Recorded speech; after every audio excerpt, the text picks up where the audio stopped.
ദൈവത്തിൻ്റെ അതിപരിശുദ്ധമായ നാമം വാഴ്ത്തപ്പെടുമാറാകട്ടെ. ഇന്നത്തെ ആരാധനകളുടെ ഒരു ശോചനീയാവസ്ഥ എന്താണെന്ന് ചോദിച്ചാൽ, ഇന്നത്തെ ആരാധനകളിൽ അനുതാപമില്ല, കണ്ണുനീരില്ല, പാപബോധമില്ല, ഹൃദയത്തിൽ കുത്തുകൊള്ളുന്നില്ല. ഹൃദയത്തിൽ കുത്തുകൊള്ളാനുള്ള ദൈവവചനവും അങ്ങനെയുള്ള പ്രസംഗങ്ങളുമില്ല, ശുദ്ധീകരണത്തിനുള്ള വചനങ്ങളും ഇല്ല എന്നതാണ് 99% സഭകളുടെയും ഒരു പ്രധാന വിഷയം. യേശുക്രിസ്തുവിലൂടെ ദൈവം നമുക്ക് നൽകുന്ന രക്ഷയുടെ ആദ്യ പടി വചനം കേൾക്കുമ്പോൾ നമ്മുടെ ഉള്ളിലുണ്ടാകുന്ന അനുതാപവും അതിനോട് ചേർന്ന് നിൽക്കുന്ന മാനസാന്തരവുമാണ്. യഥാർത്ഥ മാനസാന്തര അവസ്ഥ എന്നാൽ യഥാർത്ഥ ക്രിസ്തീയ അവസ്ഥ എന്നാണ്. വചനം കേട്ട് നമ്മുടെ ഉള്ളിലുണ്ടാകുന്ന അനുതാപവും അതിനോട് ചേർന്ന് നിൽക്കുന്ന ഒരു മാനസാന്തരവും ഒക്കെ എനിക്കത് തെറ്റാണ് എന്ന് ബോധ്യമായി, തെറ്റിപ്പോയി, ഇനി ഇത് ചെയ്യില്ല, ഇനി ചെയ്യാതിരിക്കാൻ ദൈവം എന്നെ സഹായിക്കണമേ എന്നൊക്കെ ഉള്ള ഒരവസ്ഥ, അത് ഇപ്പോഴത്തെ മീറ്റിങ്ങുകളിൽ ആരാധനകളിൽ ഇല്ല എന്നതാണ് ഇന്നത്തെ ഒരു വലിയ പ്രശ്നം.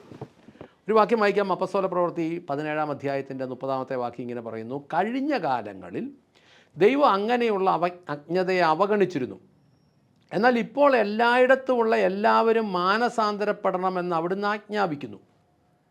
കഴിഞ്ഞ കാലങ്ങളിൽ ദൈവം അങ്ങനെയുള്ള അജ്ഞതയെ അവഗണിച്ചിരുന്നു, എന്നാൽ ഇപ്പോൾ എല്ലായിടത്തുമുള്ള എല്ലാവരും മാനസാന്തരപ്പെടണമെന്ന് അവിടുന്ന് ആജ്ഞാപിക്കുന്നു. എല്ലായിടത്തുമുള്ള എല്ലാവരും മാനസാന്തരപ്പെടണമെന്നുള്ളതാണ് ദൈവത്തിൻ്റെ പദ്ധതി. ആരും പോകണമെന്നോ ആരും വീഴണമെന്നോ ഒന്നുമല്ല. എന്നാൽ മാനസാന്തരം എന്നത് ഇന്ന് വ്യക്തികളിൽ കാണാനില്ലാത്ത ഒരവസ്ഥയായി മാറി. വ്യക്തികളിൽ കാണാനില്ലാത്ത അവസ്ഥയായി.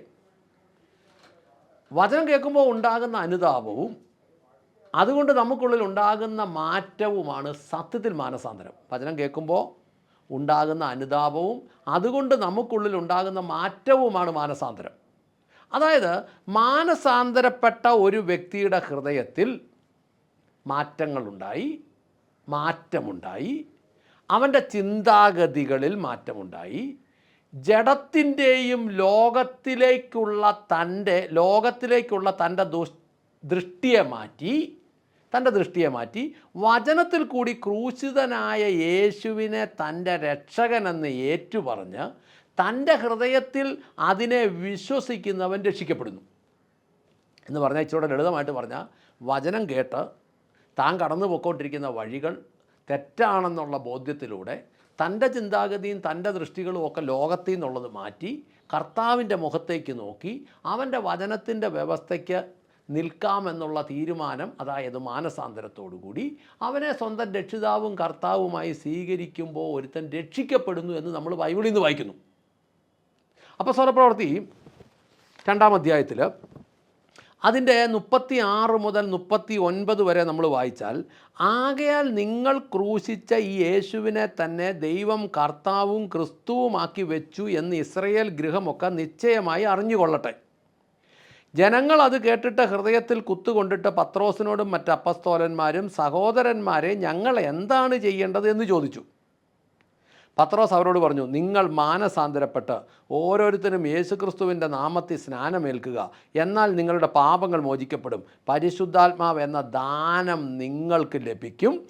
ഈ വാഗ്ദാനം നമ്മുടെ ദൈവമായ കർത്താവ് തൻ്റെ അടുത്തേക്ക് വിളിക്കുന്ന എല്ലാവർക്കും വേണ്ടിയുള്ളതാണ്, നിങ്ങൾക്കും നിങ്ങളുടെ മക്കൾക്കും വിദൂരസ്ഥരായ ഏവർക്കും തന്നെ എന്നെഴുതിയിരിക്കുന്നു. അപ്പോൾ എന്നാൽ ഈ വചനം നിങ്ങൾ വായിക്കുമ്പോൾ നിങ്ങൾ ദശാംശം കൊടുത്തില്ലെങ്കിൽ, സഭയ്ക്ക് സൈത് കൊടുത്തില്ലെങ്കിൽ, നന്മ പള്ളിക്ക് കൊടുത്തില്ലെങ്കിൽ നിങ്ങളുടെ തലമുറകളിൽ നിന്ന് തിന്മ മാറുകയെന്നൊന്നും അല്ല കർത്താവ് പറഞ്ഞത്. കർത്താവ് പറഞ്ഞ അങ്ങനെയൊന്നുമല്ല. ആദ്യം മാനസാന്തരപ്പെടുന്നവനും യേശുവിനെ രക്ഷകനായി വായകൊണ്ട് ഏറ്റുപറയുകയും സ്നാനപ്പെടുകയും ചെയ്ത അനുതാപ വാക്യങ്ങളുമായി ദൈവത്തിൻ്റെ അടുത്തേക്ക് കടന്നു ചെല്ലുമ്പോൾ പരിശുദ്ധാത്മാവ് എന്ന ദാനം ലഭിക്കൂ എന്നാണ് വചനം പറഞ്ഞത്.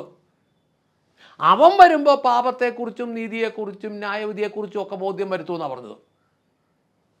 ഇതിപ്പോൾ കളി വേറെ തലത്തിലോട്ട് പോയി. പരിശുദ്ധാത്മാവ് ദൈവം കൊടുക്കുന്ന ദാനമാണ്. പരിശുദ്ധാത്മാവ് എന്ന ദാനം ഗിഫ്റ്റാണ്. പരിശുദ്ധാത്മാവ് വരുമ്പോൾ അവൻ സകല സത്യത്തിലും വഴി നടത്തുമെന്ന് യേശു പറഞ്ഞു. പരിശുദ്ധാത്മാവ് വരുമ്പോൾ അവൻ സകല സത്യത്തിലും വഴി നടത്തുമെന്ന് യേശു പറഞ്ഞു. ഈ വിശ്വാസിയെ പരിശുദ്ധാത്മാവ് വന്നാൽ പരിശുദ്ധാത്മാവ് നടത്തിക്കോളും. പാസ്റ്റർ നടത്താൻ പോണ്ട. പാസ്റ്റർ വചനം ശക്തമായി സംസാരിച്ചാൽ മതി. പരിശുദ്ധാത്മാവ് എന്ന കാര്യസ്ഥൻ നമുക്ക് വചനത്തെക്കുറിച്ച് ബോധം വരുത്തുകയും തന്മൂലം ക്രിസ്തുവിൻ്റെ അടുത്തേക്ക് നടത്തുകയും ക്രിസ്തുവിൽ കൂടി നമ്മളെ സ്വർഗരാജ്യത്തിലേക്ക് പ്രവേശിപ്പിക്കുകയും ചെയ്യും. ഒരിക്കൽ കൂടെ പറയാം. പരിശുദ്ധാത്മാവ് എന്ന കാര്യസ്ഥൻ നമുക്ക് വചനത്തെക്കുറിച്ച് ബോധം വരുത്തുകയും തന്മൂലം ക്രിസ്തുവിൻ്റെ അടുത്തേക്ക് നമ്മളെ നടത്തുകയും ക്രിസ്തുവിലൂടെ സ്വർഗരാജ്യത്തിലേക്ക് പ്രവേശിപ്പിക്കുകയും ചെയ്യും. ഇതാ പറഞ്ഞ പരിശുദ്ധാത്മാവ് വരുമ്പോൾ സകല സത്യത്തിലും വഴി നടത്തുമെന്ന്. ഇവിടെ ക്രൂശിതനായ യേശുവിനെക്കുറിച്ച് പറഞ്ഞപ്പോൾ യഹൂദന്മാരുടെ ഹൃദയത്തിൽ കുത്തുകൊണ്ടു. അപ്പോസ്തലപ്രവൃത്തി 2:36-37 അതിൽ 37-ാമത്തെ വാക്യം പറയുന്നു, ജനങ്ങൾ അത് കേട്ടിട്ട് ഹൃദയത്തിൽ കുത്തുകൊണ്ട് പത്രോസിനോടും മറ്റ് അപ്പസ്തോലന്മാരും സഹോദരന്മാരെ ഞങ്ങൾ എന്താണ് ചെയ്യേണ്ടതെന്ന് ചോദിച്ചു. അപ്പസ്തോലന്മാരോടും മറ്റ് സഹോദരന്മാരെ ഞങ്ങൾ എന്താണ് ചെയ്യേണ്ടത്, അല്ലെങ്കിൽ പത്രോസിനോടും മറ്റ് അപ്പസ്തോലന്മാരോട് ചോദിച്ച് സഹോദരന്മാരെ ഞങ്ങൾ എന്താണ് ഇതിനകത്ത് ചെയ്യേണ്ടത്. ഈ പറഞ്ഞ വാക്കുകൊണ്ട് എങ്ങനെയാണ് കുത്തുകൊള്ളുന്നത്? അതായത് യഹൂദന്മാരുടെ ഗുരുക്കന്മാരും ശാസ്ത്രിമാരും പുരോഹിത നേതൃത്വവും ചേർന്ന് ക്രൂശിച്ച യേശുവിനെ തള്ളിക്കളഞ്ഞതുകൊണ്ട് ഇസ്രയേൽ ജനത്തിന് വരുമായിരുന്ന രക്ഷ നഷ്ടപ്പെട്ടല്ലോ എന്ന കുത്ത് അവർക്കുണ്ടായി. അതുകൊണ്ട് അവർ ഹൃദയത്തിൽ കുത്തുകൊണ്ടപ്പോൾ ഞങ്ങൾ എന്ത് ചെയ്യണമെന്ന് ചോദിച്ചത്. ക്രിസ്തുവിനെ ഹൃദയത്തിലേക്ക് കൊണ്ടുവരുവാൻ പത്രോസ് പറഞ്ഞ ഉപദേശം അവർ സ്വീകരിച്ചു. അതെന്നാ പത്രോസ് പറഞ്ഞത്? സഹോദരരെ, പത്രോസ് അവരോട് പറഞ്ഞു, നിങ്ങൾ മാനസാന്തരപ്പെട്ട ഓരോരുത്തരും യേശു ക്രിസ്തുവിൻ്റെ നാമത്തിൽ സ്നാനമേൽക്കുക, എന്നാൽ നിങ്ങളുടെ പാപങ്ങൾ മോചിക്കപ്പെടും, പരിശുദ്ധാത്മാവ് എന്ന ദാനം ലഭിക്കും എന്ന് പറഞ്ഞു. അവരത് സ്വീകരിച്ചു. എന്നാൽ ഇന്നത്തെ ശുശ്രൂഷകർ ഏറെ പേരും തങ്ങൾക്ക് താല്പര്യമുള്ള ഏതെങ്കിലും ഒരു വിഷയം അങ്ങ് എടുക്കുന്നു. അവരിപ്പോൾ അങ്ങോട്ട് നോക്കി എന്തെങ്കിലും ഒന്ന് പറഞ്ഞിട്ട് ഒരു വചനഭാഗം ഇങ്ങോട്ട് എടുക്കുന്നു, നോക്കുന്നു. എന്നാൽ പിന്നെ അതിനെ വെച്ചങ്ങ് പ്രസംഗിച്ചേക്കാന്ന് വെക്കുന്നു. ഇപ്പോഴത്തെ പ്രസംഗ വിഷയം എന്നൊക്കെയാ? ഏളിയൻ, അന്യഗ്രഹജീവി, പറക്കും തളിക, UFO, ഇതൊക്കെയാണ് ഇപ്പോഴത്തെ പ്രസംഗ വിഷയങ്ങൾ. എന്ത് കഷ്ടമായത്! ഇതിലൊക്കെ എവിടെ കുത്തുകൊള്ളുന്നേ? ഇതൊന്നും ദൈവത്തിൻ്റെ വചനത്തിൻ്റെ വ്യവസ്ഥ വെച്ച് ചില പണ്ഡിതന്മാർ പറയുന്നത് കൊണ്ടാണ് ലാസ്റ്റ് ഇതിങ്ങനെ ആവശ്യമില്ലാത്തതെല്ലാം പ്രസംഗിക്കാൻ പോയത് കൊണ്ടാണ് അവസാനം വന്നു കഴിഞ്ഞ് ഭാര്യമാർ അവിടെ ഇവിടെയൊക്കെ പോകുന്നെന്ന് പറഞ്ഞത്. സീനിയർ പാസ്റ്റർമാരുടെ ഭാര്യമാർ അസോസിയേറ്റുകളുടെ കൂടെ പോകുന്നു, പിന്നെ തിരിച്ചു വരുന്നു, സഭ തിരിച്ചു വരുന്നൊക്കെ പറയേണ്ടി വന്ന് ഈ ആവശ്യമില്ലാത്ത വിഷയമൊക്കെ പ്രസംഗിക്കാൻ പോയത് കൊണ്ടാണ്. പിതാക്കന്മാരുടെ പാപങ്ങൾക്ക് 4 തലമുറ വരെ മക്കളെ ശിക്ഷിക്കും എന്ന് പറഞ്ഞതിൻ്റെ വ്യവസ്ഥ കൊണ്ടത്. മക്കളും മാനസാന്തരപ്പെടുന്നില്ല, ഇതിൻ്റെയൊക്കെ ബാക്കിയല്ല കയ്യിലിരിക്കുന്നത്.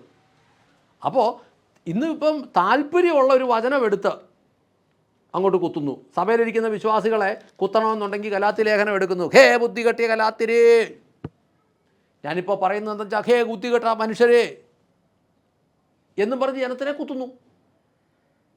പക്ഷേ ഇതുകൊണ്ടൊന്നും അനുതാപമുണ്ടാകുന്നില്ല. പണ്ട് കാലത്തെ മീറ്റിങ്ങുകളിലൊക്കെ സഭകളിൽ കണ്ണുനീരും കയ്യുമായിരുന്നു. ജനം വചനം കേട്ടാൽ കരയുമായിരുന്നു. ജനം വചനം കേട്ടാൽ കരയത്തക്ക രീതിയിൽ ഹൃദയത്തിൽ കുത്തുകൊള്ളുമായിരുന്നു. ഇപ്പോൾ ആ സ്റ്റൈലെല്ലാം അങ്ങ് പോയിട്ട് എന്നതെങ്കിലും എടുത്തിട്ട് കേരളം മൊത്തം ഇപ്പോൾ ഈ സമൃദ്ധിയുടെ ഒരു പ്രോസ്പെരിറ്റിയുടെ സുവിശേഷത്തിൻ്റെ ഒരു മട്ടം എല്ലാ ശുശ്രൂഷകരിലെന്ന് പറഞ്ഞ പോലെ അപൂർവം ചിലരല്ലാത്തവരുണ്ട് കേട്ടോ, ഇല്ലെന്ന് പറയുന്നില്ല. പക്ഷെ നല്ലൊരു ശതമാനത്തിലും അങ്ങനെ ഒരു അവസ്ഥയിലേക്ക് വന്നിരിക്കുക. ഇങ്ങനെ പ്രസംഗിച്ചാലേ സഭ വളരുവുള്ളെന്നും ഒക്കെ ഒരു പഠിപ്പീരിപ്പോൾ കേരളത്തിൽ മൊത്തം ആയിരിക്കുക. പല മനുഷ്യരുടെ ഇടയ്ക്കും ഇങ്ങനെ ഒരു ചിന്താഗതി വന്നിരിക്കുക. ഇങ്ങനെയൊക്കെ പ്രസംഗിച്ചാലേ സഭ വളരുള്ളൂ, സഭ വളർന്നാലേ പണം ഉണ്ടാവുള്ളൂ, പണം ഉണ്ടായാലേ നമുക്കൊരു ഭാവി ഉണ്ടാവുള്ളൂ എന്നൊക്കെ ചിന്തിക്കുമ്പോൾ അവിടെ ദൈവത്തിനോ ദൈവത്തിൻ്റെ പരിശുദ്ധാത്മാവിനോ പ്രത്യേകിച്ചൊരു സ്ഥാനമില്ല എന്ന് നമ്മൾ മനസ്സിലാക്കണം. ഒറ്റ കാര്യം കൂടെ പറയട്ടെ, അനുതാപമില്ലാത്ത ആരാധന, അങ്ങനെയുള്ള ആരാധനയിൽ ദൈവപ്രവൃത്തി നടക്കുകയില്ല. 2, അനുതാപമില്ലാത്ത ജനത്തിന് കർത്താവിൻ്റെ വേല യോഗ്യമായിട്ട് ചെയ്യാനും കഴിയില്ല. അനുതാപമില്ലാത്ത ആട് പ്രസവിക്കുകയില്ല. നമുക്ക് പ്രാർത്ഥിക്കാം. സ്വർഗസ്ഥനായ ഞങ്ങളുടെ നല്ല പിതാവേ, ഞങ്ങളുടെ കർത്താവായ യേശു ക്രിസ്തുവേ, പരിശുദ്ധാത്മാവായ ഞങ്ങളുടെ നല്ല ദൈവമേ, നല്ല ദിവസത്തിനായി, നല്ല സമയത്തിനായി, നല്ല സാഹചര്യങ്ങൾക്കായി സ്തോത്രം ചെയ്ത് പ്രാർത്ഥിക്കുന്നു. കർത്താവെല്ലാം യോഗ്യമായി ചെയ്ത് അനുഗ്രഹിക്കണമേ. ജനത്തിൻ്റെ ഉള്ളിലെല്ലാം അനുതാപത്തിൻ്റെ അതിശക്തമായ അഭിഷേകം ഒഴുകണമേ. പരിശുദ്ധാത്മാവായ ദൈവമേ, അന്തരീക്ഷത്തെ വെല്ലുവിളിക്കുന്ന, കേരളത്തിലെ ജനത്തിൻ്റെ ഭാവിയെ വെല്ലുവിളിക്കുന്ന, വിശ്വാസികളുടെ ഭാവിയെ വെല്ലുവിളിക്കുന്ന ദുരുപദേശകരെയും ദുർപ്രസംഗകരെയും ഒക്കെ കർത്താവിൻ്റെ സന്നിധിയിലേക്ക് ഭരമേൽപ്പിച്ച് പ്രാർത്ഥിക്കുന്നു. എൻ്റെ കർത്താവെ, വലിയൊരു മാനസാന്തരത്തിൻ്റെ അഭിഷേകം ഒഴുക്കണമേ. വലിയൊരു ശുദ്ധീകരണത്തിൻ്റെ അഭിഷേകം ഒഴുക്കണമേ.